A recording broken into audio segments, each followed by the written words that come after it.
Could we name the national championship trophy after Nick Saban? Locked On SEC starts right now. You are Locked On SEC, your daily podcast on the Southeastern Conference. Part of the Locked On Podcast Network, your team every day. And what's up, everybody? Welcome into Locked On SEC. It's great to have you guys along. I'm Chris Gordy. Thanks for making Locked On SEC your first listen every day. Shout out to everydayers. We're free and available wherever you get your podcasts and on YouTube, part of the Locked On Podcast Network covering your team every day. And today's episode brought to you by FanDuel. From the first whistle to the final drive, FanDuel makes the NFL playoffs even more exciting. Right now, new customers can bet $5 and get $300 in bonus bets if you win your first bet. Visit FanDuel.com today to get started. All right. We start today's show with the news that, well, Ohio State, they won the national championship yesterday, and some former SEC guys on that roster. Of course, you have former Ole Miss running back Quinshon Judkins, former Alabama safety Caleb Downs, former Alabama O-lineman Seth McLaughlin, former Alabama quarterback commit Julian Sayin, and former South Carolina DB Keenan Nelson. So a little bit of SEC flavor there, but it does indeed mark the second straight season where the SEC did not win a national championship in football. It did not even play for a national championship in football. And Ohio State, they win their first national title since 2014. Crazy to think. Ohio State, as good of a program as they've been over a decade since they last won the title, but they win the first four-team college football, or they won the first four-team college football playoff. Now they win the first 12-team college football. And Ryan Day, who came to Ohio State in 2017 as a fairly unknown assistant, he wins his first national championship as the Buckeyes head coach. Look, he can't beat Michigan, but he can win a national championship now. So a little pressure on the SEC, the Premier College Football Conference, next season to get this thing done. And I know some Big Ten fans are going to jump, oh, Big Ten dominates. Big Ten dominates. Look, Michigan won it last year, and then Jim Harbaugh jumped ship. Ohio State won it this year, but don't act like you didn't want to fire Ryan Day just a month and a half ago when he lost to Michigan. So, look, this is the fun part of the playoff, right? I mean, it makes it interesting where anybody, it's all about who gets hot at the right time, much like the NCAA basketball tournament. And, you get some good games en route to crowning a champion. So congrats to Ohio State, but I'm willing to bet the SEC should have some say in this thing next year. Now, again, congrats to Quinshon Judkins. This is a major piece for Ohio State in his first season since transferring over from Ole Miss.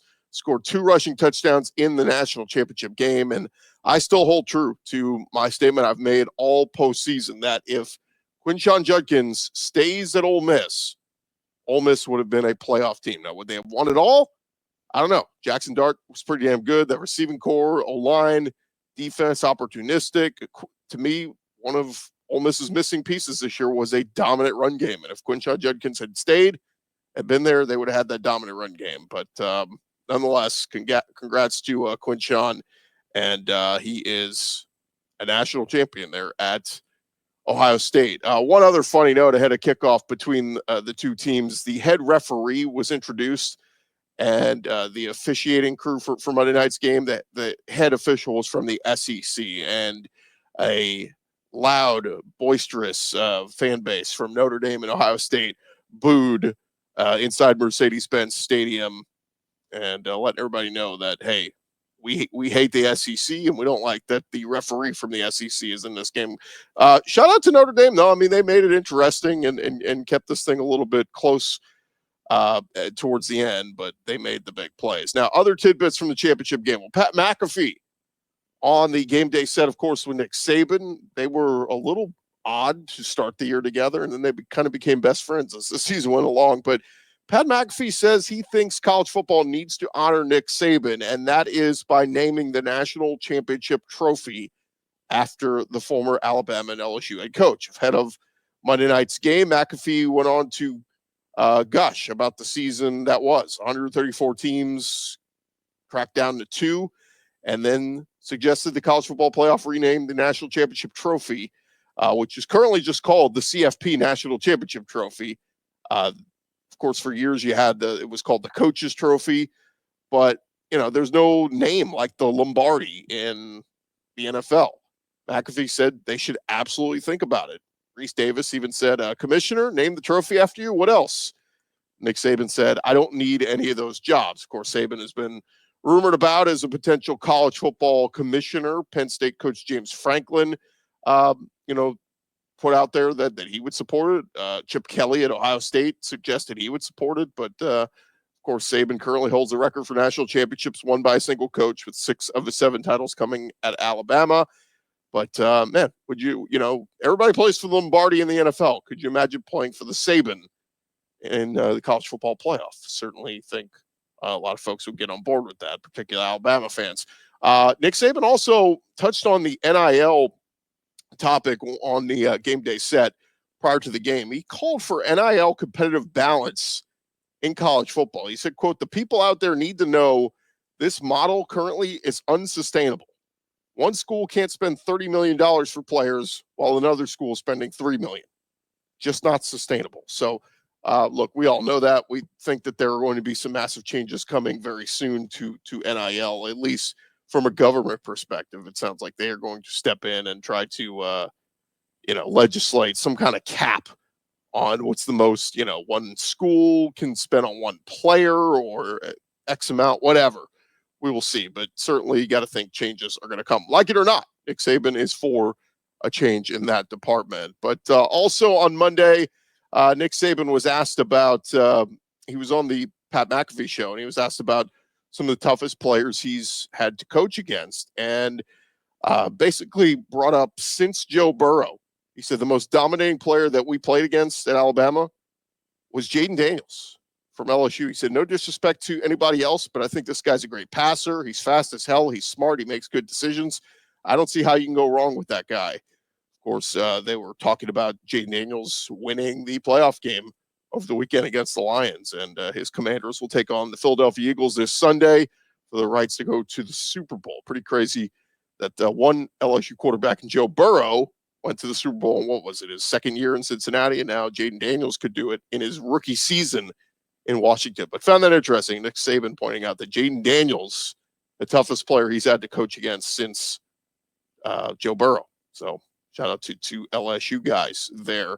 One other interesting note over at on C-SPAN, they were doing some political coverage, and there was an Alabama caller who called in on Monday, phoning into the presidential inauguration coverage to speak his mind about really what matters in America. Kalen DeBoer's first Alabama team should have been included in the 12-team playoff, despite their 3 regular season losses. After the caller aired his grievances about who was inaugurated on Monday and who could have been, what could have been had the election gone different, he got to what was really on the front of his mind, and that was Alabama being left out and the inclusion of SMU and Indiana. He said, quote, truly dark times in America. He was from New Jersey, so I don't know, maybe he has a daughter that goes to Alabama or something like that. More tidbits from Monday. Shane Gillis, the comedian, of course, was on the Pat McAfee show, big Notre Dame fan, and he took some shots at Brian Kelly, hyping up his guy Marcus Freeman, who played for a national championship yesterday. And Shane Gillis said, yeah, Brian Kelly, he went to LSU. He's going to ruin that program. Then he went on to say Marcus Freeman is the man. He's awesome. He's the nicest, coolest guy. Look, Notre Dame fans really got in their feelings when Brian Kelly left and said, hey, look, win championships at LSU. And LSU has won 3 in the last 25 years there, or 21 years, whatever it is. So you get why Brian Kelly left. Of course, since he's left, the playoff has expanded more. You got NIL, you got transfer portal. And so obviously had he stayed at Notre Dame. But the only thing I will give LSU fans credit for, and Brian Kelly, look, the pressure's on him. He's got to win soon. But one thing with that is Marcus Freeman just went as far as Brian Kelly. Brian Kelly lost a championship at Notre Dame.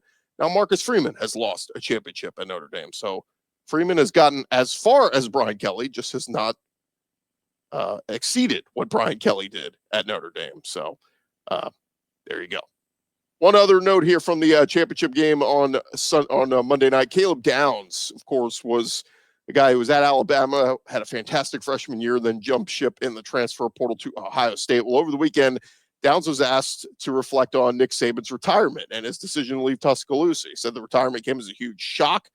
He said, I didn't see it coming at all. And even when he said it, I was still like, did that really just happen? Because that was one of the main reasons I went to Alabama, and it was a difficult time for me. However, Downs acknowledged that he gave every opportunity to stay at Alabama under Kalen DeBoer. He said, I didn't know right away that I was going to hit the portal. I tried to give every opportunity to stay. I stayed for like an extra 5 days just to fill out the new coaching staff, see who they were going to hire and if I should stay. Because at that time, I really didn't want to leave, and I wanted to stick to my choice that I made in high school, and it just didn't turn out that way. So pretty interesting stuff there that Caleb Downs saying that, he gave him a chance, gave Kalen DeBoer a chance after Nick Saban left. But, I mean, look, 5-6 days, that really enough time to get to know a guy? Lastly here, college football playoff. The executive director of the playoff said that tweaks for next year are possible. Executive Director Rich Clark speaking with Heather Dinich following an annual meeting of commissioners. He said, I would say it's possible, but I don't know if it's going to happen or not. There's probably some things that could happen in short order that might be tweaks, but we haven't determined that yet. I think what most people want to see is get rid of the stupid 4 highest ranked conference champions, right? The fact that Boise State and Arizona State automatically moved to the front of the line and got, first round buys, that's got to change. I mean, look, whoever the teams are ranked at the end of the season 1 through 4, those are the 4 teams that should get the bye. If there are 4 Big Ten teams there, if there are 4 SEC teams there, whatever it is, they should get the buys. They're the 4 best teams. Reward them. Also, Tampa was reportedly rewarded the national championship game in 4 years. Dallas was originally slated to host the game, but as Brett McMurphy, the Action Network, reported, Dallas had a scheduling conflict. So here is what the national championship looks like the next couple years.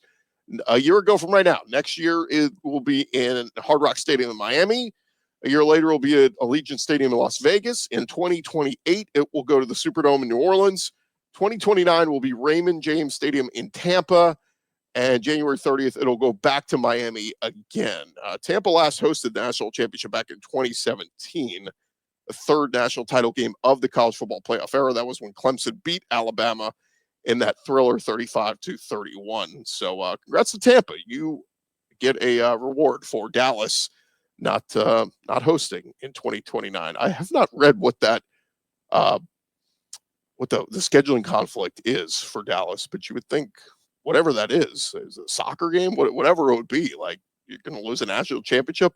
All right. Thank you guys for making Locked On SEC your first listen every day. Coming up next, we got some news from Texas. Steve Sarkisian. We'll get to that here in just a sec. But first, I want to remind you guys, from the first whistle to the final drive, FanDuel is what makes the NFL playoffs even more exciting. And right now, new customers can bet $5 and get $300 in bonus bets if you win your first bet. That's $300 to keep the action going.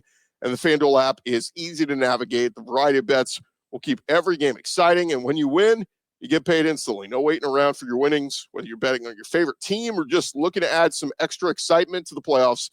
FanDuel's got you covered. And all you got to do is just visit FanDuel.com to join and sign up. If you've never signed up before, get started with $300 in bonus bets if you win your first $5 bet. That is FanDuel.com. Make this playoff season unforgettable with FanDuel. They are an official sportsbook partner of the NFL.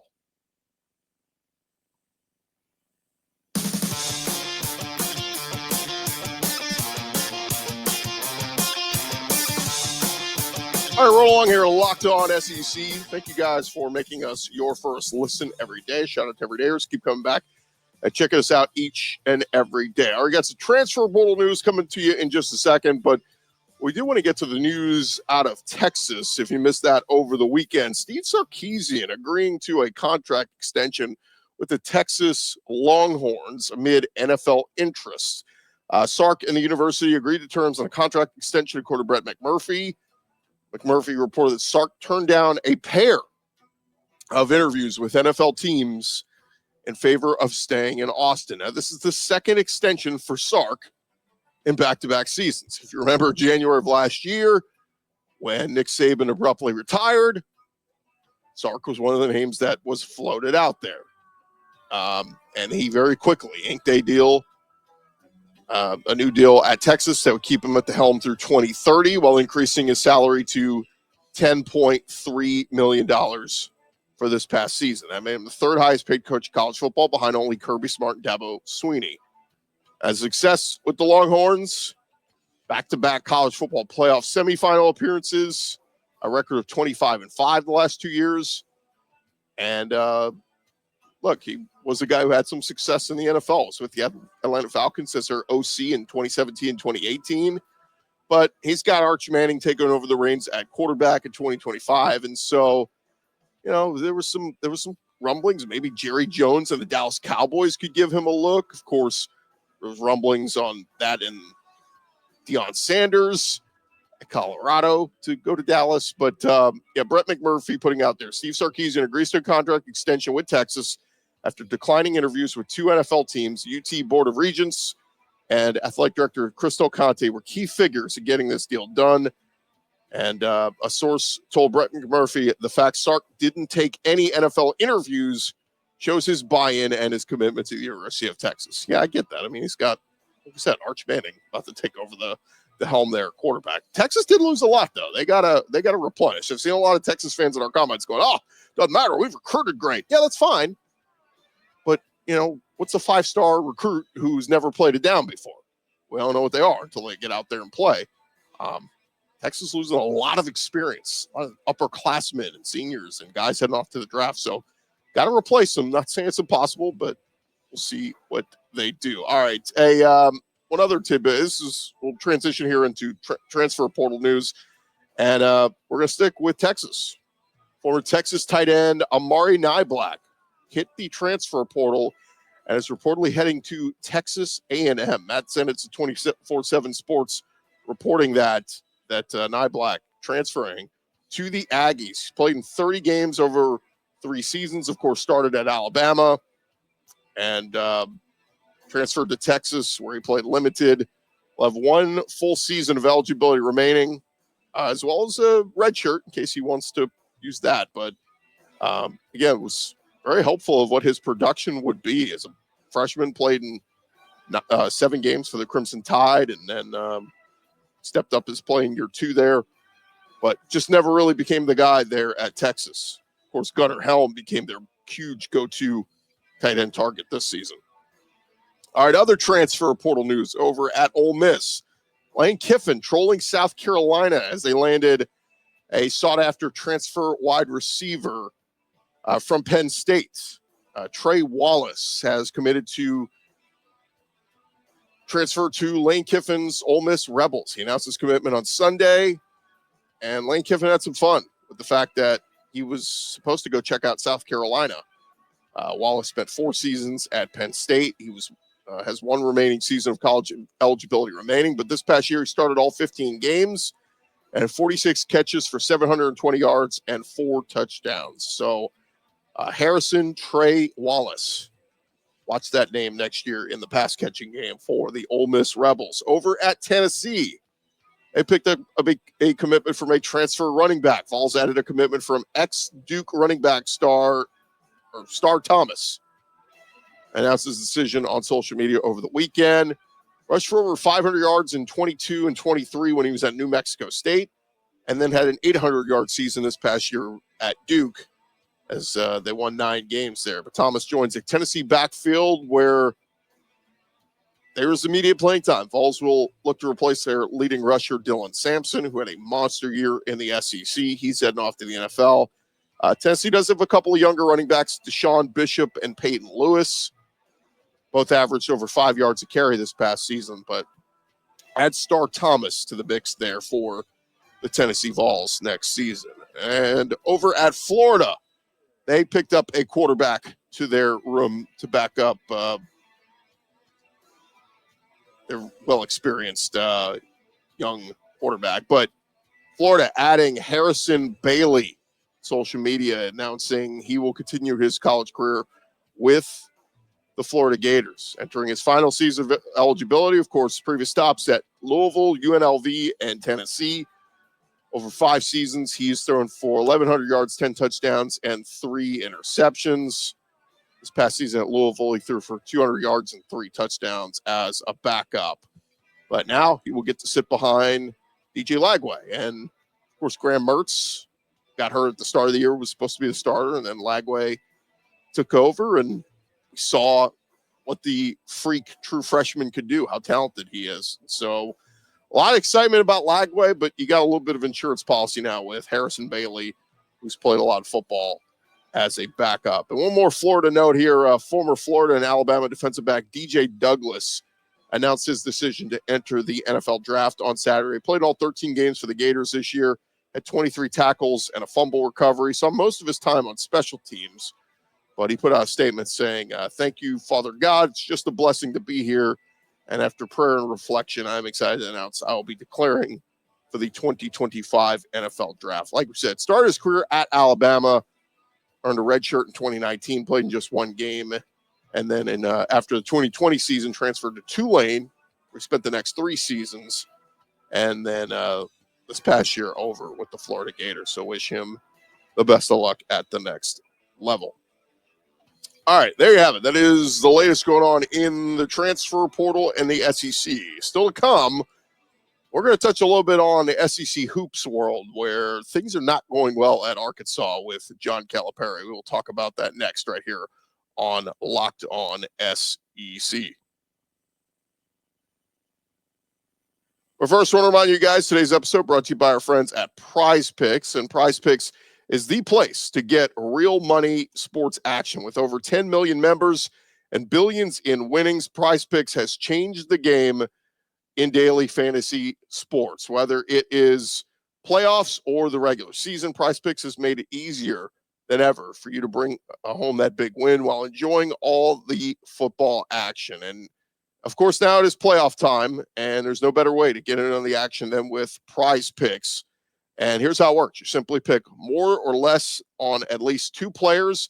And if your pick hits, you can win up to 1,000 times your cash. Yes, that's right. 1,000 times your money just by making a few simple picks. Really easy to do. If you're ready to run your game this football season or this postseason, download the app today and use our code LOCKEDONCOLLEGE to get $50 instantly after you play your first $5 lineup. That's right. Just you get $50 just for playing. Do not wait. Take your game to the next level with PrizePicks. They are PrizePicks. Go run your game.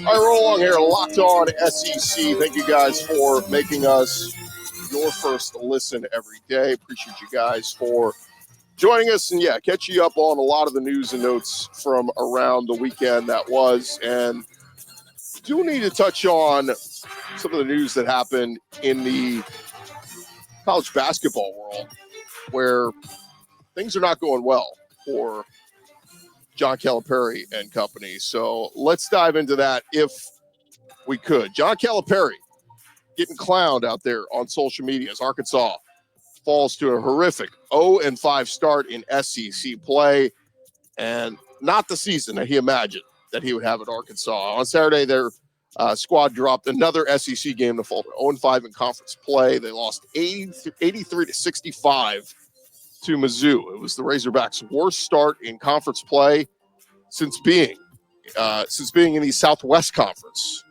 The team left in 1991. This is also the first time Calipari has started 0-5 in conference play since 1989 when he was at UMass. That was his first season as a Division I head coach.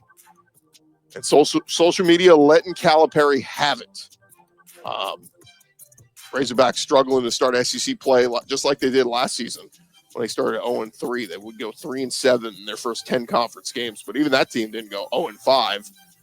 And on Saturday, they were outplayed by Mizzou. They shot just 21% from 3, committed 13 turnovers. And their next game will be a matchup against top 25 Georgia. But Boosters, of course, showed up to bankroll Calipari's move from Kentucky to Arkansas this offseason, and Jeff Goodman putting out some quotes from several coaches, anonymous coaches from around the league. One SEC coach said they have a ton of individual talent, but none of their pieces fit. None of them. Of course, 3 Kentucky players followed Cal from Kentucky to Arkansas, but Arkansas 53rd in KenPom. Of course, their offense ranks 91st in adjusted efficiency. Another coach told Goodman, there's just no fear now when you see Calipari on the other sideline. The game has changed, and he is becoming archaic. Quite a pot shot at John Calipari, saying he is archaic. You have to wonder if he should have reconsidered maybe retiring a couple years ago at Kentucky, going out on top. Of course, he's making great money, so he's got that going for him. But like we said, nothing gets easier. The SEC is absolutely brutally tough this year. But some wonder if Calipari take the move as an opportunity to remake himself there at Arkansas. Remember, he told The Athletic in the preseason, I don't think I can change if I wanted to, meaning his coaching style. But best of luck to Arkansas. Feel bad for our buddy John Neighbors over there at Locked On Razorbacks. It's been a tough go. All right, a few other tidbits here in SEC hoops news. Vanderbilt, they stormed the court after stunning number 6 Tennessee in epic fashion, 76-75. Vandy was up 76-74, led with 4.7 seconds left, and Tyler Tanner was sent to the free throw line after a block on a potential game-tying shot by Sakai Ziegler. Tanner missed the front end of a one-on-one. Chaz Lanier grabbed the rebound and was sent to the line. Lanier made the first, but missed the second. And Vanderbilt goes on to upset the Vols. A big win for them. Alabama riding a historic streak after their latest top 10 win against Kentucky. That was a big one there at Rupp Arena. Not only did the 4th-ranked Crimson Tide outlast the 8th-ranked Wildcats in the top 10 showdown, but they continue to set program records. Alabama improved to 15-3 overall, 4-1 the SEC. And, man, on the road or at home, they are tough to beat with their 102-97 win over Kentucky in Lexington. The Crimson Tide scored at least 85 points for the 5th straight road game, which is tied for the longest single-season streak by any team in SEC history. And lastly, Auburn, they held off a furious comeback from Georgia to move to 5-0 in SEC play. So no Janai Broom, no problem. With 41 seconds left in the game, Auburn had a 69-60 lead after Pettiford nailed a couple of free throws. However, they would go on to miss a few other free throws down the stretch. Georgia made things interesting, but Auburn able to get the win, and it has been a nice start for them. All right, thank you guys for making Locked On SEC your first listen every day. That's going to do it for this edition of the show. I'll be back tomorrow talking all things college football and the SEC, and hopefully some better news moving forward as Michigan reigning national champs a year ago, Ohio State now reigning national champs in college football heading into next year. And wake up, Georgia, LSU, Alabama, Tennessee, somebody step up, grab the reins here, and win this conference a championship in 2025 heading into 2026. That's going to do it for me, Chris Gordy. I'll talk to you guys tomorrow right here on Locked On SEC. Have a great day, everybody. Stay warm out there.